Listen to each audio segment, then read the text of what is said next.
الحمدللہ رب العالمین والصلاة والسلام علی سید الانبیاء والمرسلین۔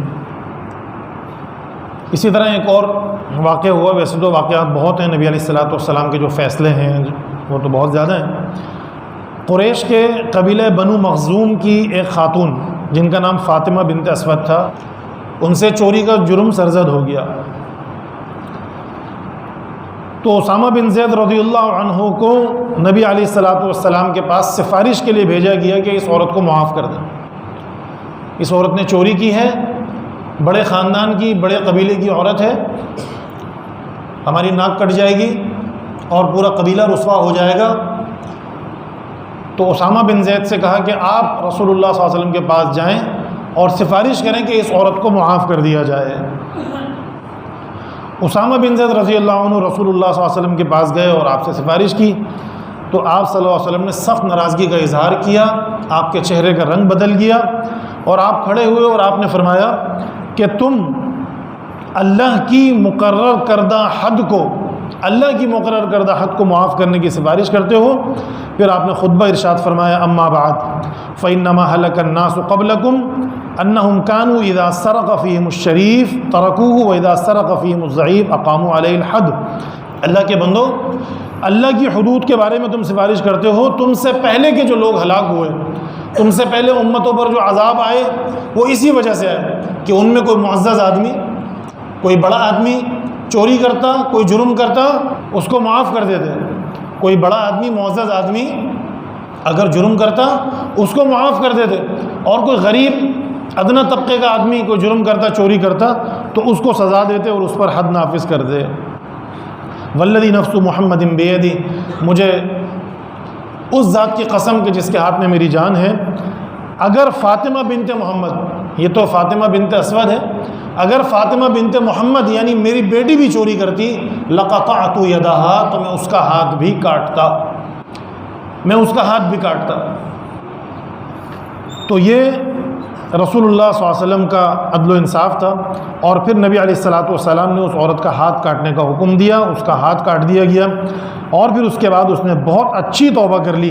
سیدہ عائشہ فرماتی ہیں کہ اس کے بعد وہ میرے پاس آیا کرتی تھی اور میں اس کی گزارشات اور اس کی ضروریات رسول اللہ صلی اللہ علیہ وسلم کی خدمت میں پیش کیا کرتی تھی۔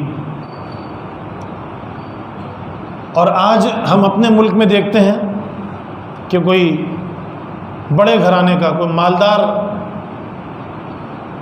گھرانے کا فرد کسی کو اپنی گاڑی کے نیچے رون دے، گاڑی کے نیچے کچل دے، کسی کو قتل کر دے، چوری کر دے، کسی کی عزت لوٹ لے، تو اس کو معاف کر دیا جاتا ہے، اور جتنے بھی فیصلے کرنے والے ہوتے ہیں، جو ذمہ داران ہوتے ہیں، وہ سب بک جاتے ہیں۔ تو ہم بھی تباہ ہو چکے ہیں۔ ہم کیا خوشحال ہیں؟ ہم صحیح ہیں کیا؟ اخلاقی لحاظ سے، معاشی لحاظ سے ہم تباہ ہو چکے ہیں۔ رسول اللہ صلی اللہ علیہ وسلم نے فرمایا تھا کہ تم سے پہلی امتیں اس لیے تباہ ہوئیں کہ وہ عدل و انصاف کے تقاضوں کو پورا نہیں کرتی تھی، ان کے طبقاتی تقسیم تھی، بڑوں کو، مالداروں کو، شریفوں کو معاف کر دیا کرتے تھے، غریبوں کو جیل میں ڈال دیا کرتے تھے۔ آج بالکل یہی صورتحال ہمارے یہاں۔ ہم سمجھتے ہیں کہ شاید ہم خوش ہیں، ہم آباد ہیں، چلتے پھرتے وجود کا نام خالی زندگی تھوڑی ہے کہ ہم کھا پی رہے ہیں، چل پھر رہے ہیں اور سمجھے کہ ہم زندہ ہیں، ہم ترقی کر رہے ہیں، ہم آباد ہیں۔ نہیں میرے بھائیوں، بزرگوں، دوستوں، ہمارے اندر جو اخلاقی انحطاط، جو کمزوریاں، اور پھر دنیاوی لحاظ سے دیکھا جائے تو مہنگائی، قتل و غارت گری، عدم تحفظ، یہ سب کیا ہے؟ یہ سب ہمارے اعمال کے نتائج ہیں۔ آج حکمرانوں کو برا بھلا کہنا، حکمرانوں کو گالی دینا، تقریباً سب نے اپنا وتیرہ بنا لیا ہے، لیکن ہم اپنی اصلاح کرنے کو تیار نہیں۔ جو ہمارے اندر مسائل ہیں، جو ہم کر سکتے ہیں اپنے ہاتھ سے، جو ہم اپنے ہاتھ سے کر سکتے ہیں، ہم وہ نہیں کرتے۔ گلی محلے کی صفائی کرنا، باہر کچرا کنڈی وغیرہ کا اہتمام کرنا، اور بے شمار، یعنی ایسے تفصیل کا موقع نہیں ہے، ایسے بہت سے کام ہیں کہ جو ہم اپنے ہاتھوں سے کر سکتے ہیں، لیکن ہم وہ نہیں کرتے، اور سارا الزام جو حکمرانوں کو دیتا ہے۔ بے شک حکمرانوں کو بھی بہت زیادہ اصلاح کی ضرورت ہے۔ حضرت محمد رسول اللہ صلی اللہ علیہ وسلم نے جس طرح حکمرانی کی، یہ تو چند مثالیں پیش کی ہیں، ورنہ کتب احادیث میں، کتب سیرت میں پورا نظام عدل و انصاف اور نظام حیات، حتیٰ کہ ڈاکٹر حمید اللہ تھے، جو کہ پیرس میں رہے، فرانس میں، اور غالباً حیدرآباد دکن کے تھے یا ریاست بھاولپور کے تھے. انہوں نے تو رسول اللہ صلی اللہ علیہ وسلم کی زندگی پر بہت اچھی اچھی کتابیں لکھی ہیں.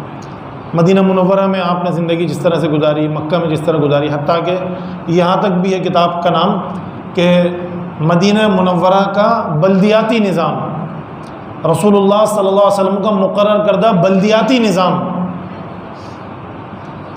شہری نظام، عدل و انصاف کا نظام، باقاعدہ سب کچھ موجود ہے.